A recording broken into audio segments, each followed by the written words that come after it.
sorry to break the news to you that Gallagher has died. Oh, no, not Gallagher. Wow, he was 76. Holy shit. Yeah. You gave me the hints. I should have gotten it. Well, I mean, it's kind of broad. It was two decades, so it could have been anybody. Yeah. Dead at 76. Comedian Gallagher, famously known for smashing watermelons as part of his legendary act, has died. Gallagher died under hospice care, which I wasn't even aware he was in that. Well, that sounds fun. Down in Palm Springs, in the Palm Springs area, early Friday morning. His manager tells TMZ Gallagher died of massive organ failure. He had been in ill health for a while, suffering numerous heart attacks over the years. The rep tells TMZ Gallagher stayed on the road touring America for decades. He was pretty sure he held a record for the most stand-up dates by Attrition alone. Oh, wait, no. Attrition alone? A-T-T-R-I-T. I don't know the word, but learned something new. While Gallagher has his detractors, he was undeniably talent and an American success story. You had detractors? Yeah, he turned into a bit of an asshole for a while. Oh, was that like when his brother took his act or something? Well, that was another thing too. Yeah, there was Gallagher too. That his brother would go out dressed as Gallagher, do his old act. Like he wasn't doing the current material, he was doing the old material, and then doing the Sludge-O-Matic and everything else. Such a weird thing to have to fight over in your life, you know? But yeah, it's sad. Leo Gallagher has moved on. No more, huh? No more.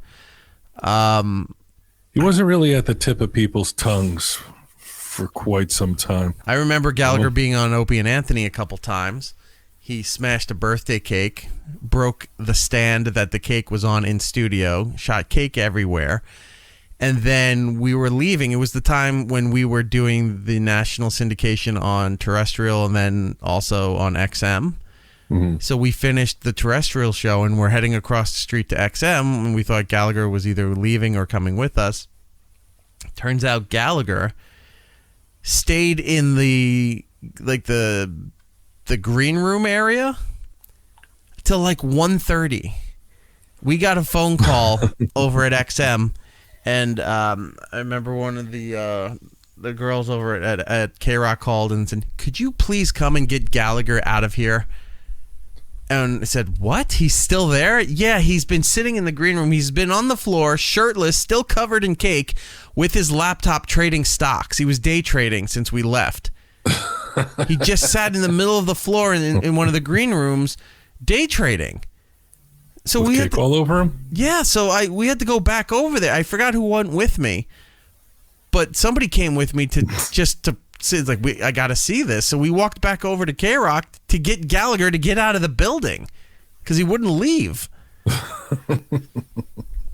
I have photos of him somewhere too. Seeing his special in the 80s. He had a few specials. Like they used to show him on VH1 all the time. Yeah, like I remember the watermelon, but I got to tell you, I don't remember anything else about Gallagher aside from the watermelon. One of his specials, he had a really big, giant couch, which was also like a trampoline.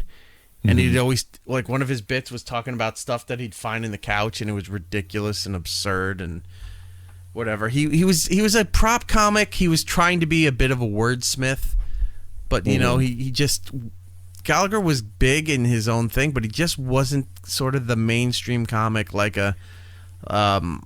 you know how like Carlin was with words and terms and phrases, right? Right. Would pontificate and then wax poetic about that. And people looked to Carlin for that stuff and they valued what he was saying.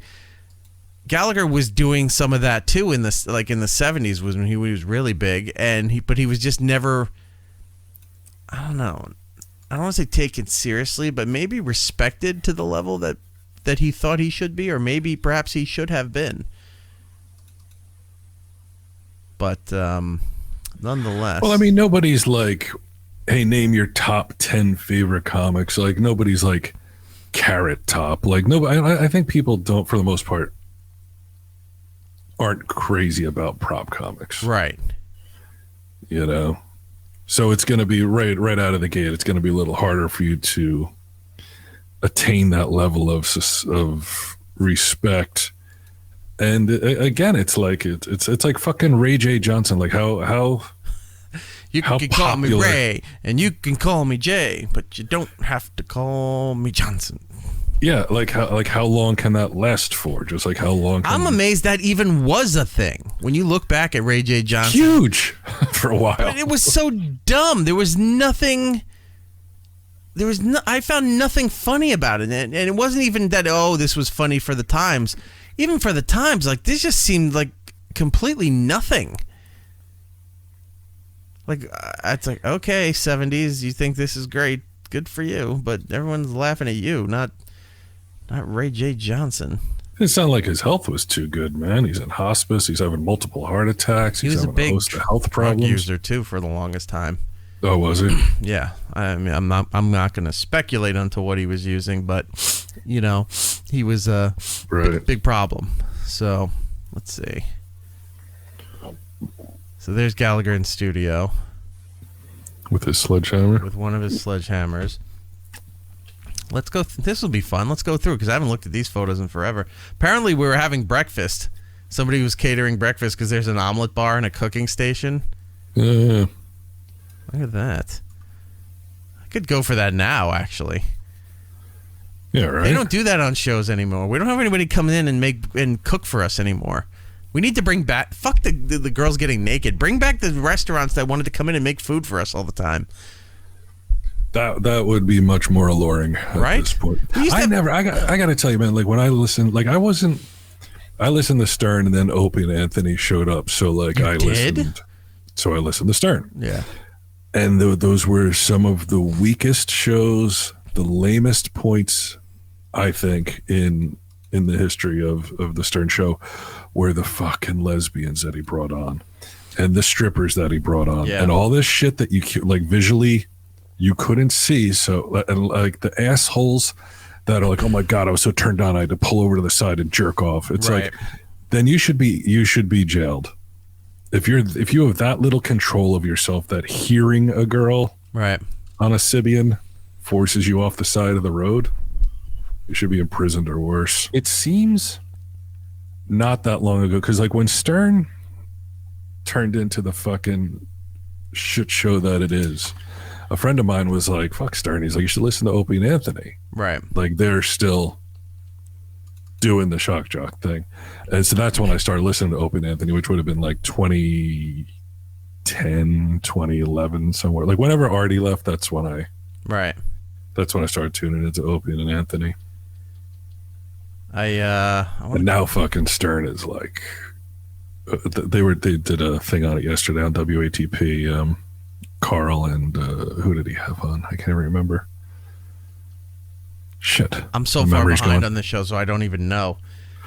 Yeah, he had somebody on, and they were talking about Alex Stein, and they were talking about Stern's fall and like the shit that they play these, like the whole Cocktober thing, is like, dude, like when do you think your audience did such an about face, such a 180, that they want to listen to Sal and fucking Richard poke golf balls into each other's assholes with their dicks? Like, it's fucking disgusting. I would have to think most of the audience is not into the gay sex stuff. None of them. Nobody is. And why is that okay? You don't have... Look, I'd rather have the porn stars on than all that stuff on the show, right?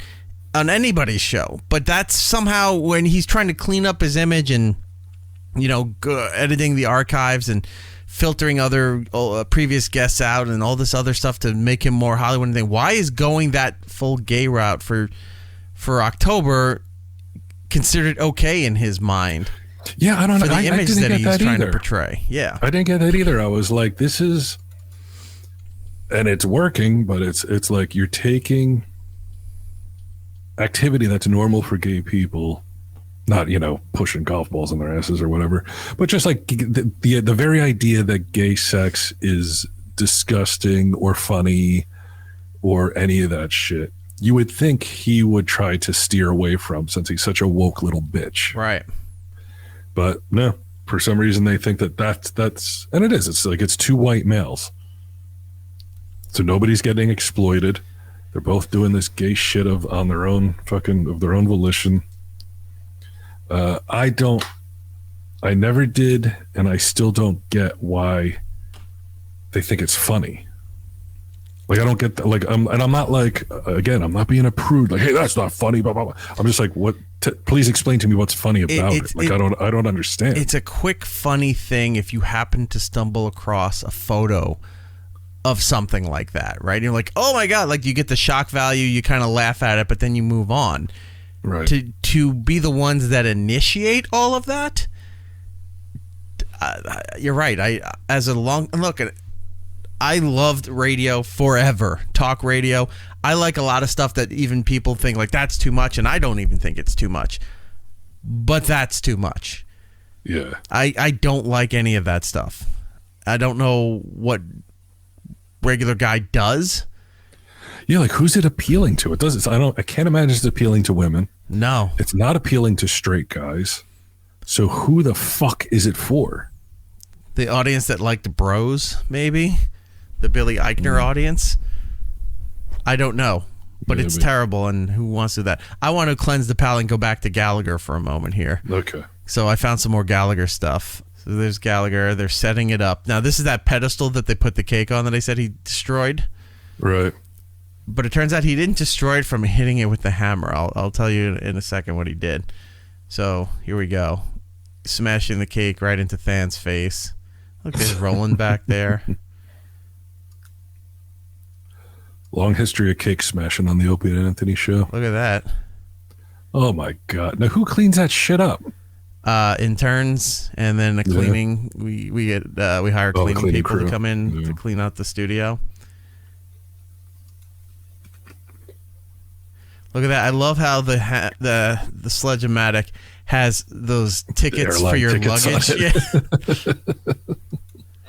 He had to check his fucking giant sledgehammer. Yeah.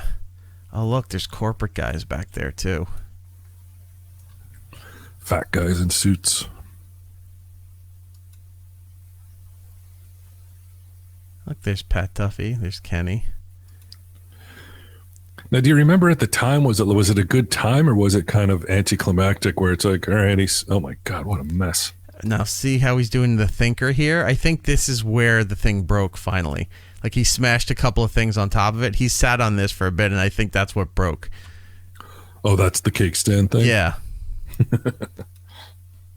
Look at that. Look how far, and those windows were maybe 20, 25 feet from where he was.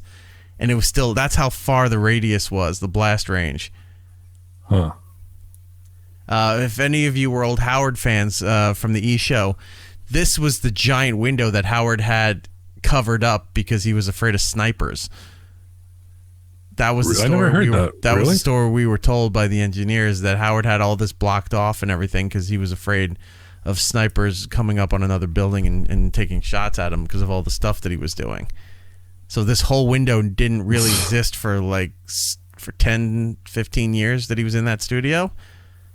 And then when he left, they pulled everything down, and we had this big bay window. And we used to watch early in the morning. In some of these apartments here were just women getting up. They would be naked and exercising, cooking, whatever, before going to work. I have a folder of that stuff, too. People we saw in this building, and then from the offices, the buildings across from them. Yeah, that's not going to be shown on here, but I'll show you that privately at some point. You'll be like, "Oh my God!"